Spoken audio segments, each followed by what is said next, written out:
الحمد لله نحمده ونستعينه ونستغفره ونعوذ بالله من شرور أنفسنا ومن سيئات أعمالنا من يهده الله فلا مضل له ومن يضلل فلا هادي له أشهد أن لا إله إلا الله وحده لا شريك له وأشهد أن محمدا عبده ورسوله اللهم صل على محمد وعلى آل محمد كما صليت على إبراهيم وعلى آل إبراهيم إنك حميد مجيد اللهم بارك على محمد وعلى آل محمد كما باركت على إبراهيم وعلى آل إبراهيم إنك حميد مجيد أما بعد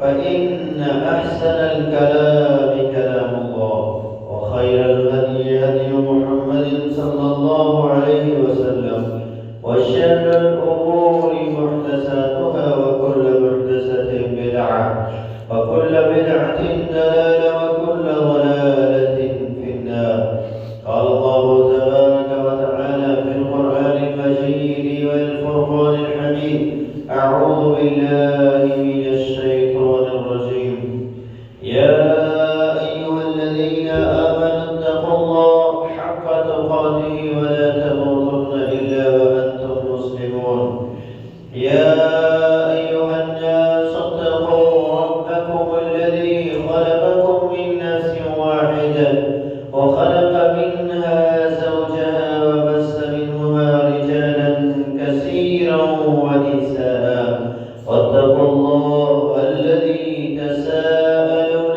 به والأرحام إن الله كان عليكم رقيبا يا أيها الذين آمنوا اتقوا الله وقولوا قولا سديدا يصلح لكم أعمالكم ويغفر لكم ذنوبكم ومن يطع الله ورسوله فقد فاز فوزا عظيما قال الله تبارك وتعالى في القرآن المجيد والفرقان الحميد أعوذ بالله من الشيطان الرجيم يسألونك ماذا ينفقون قل العفو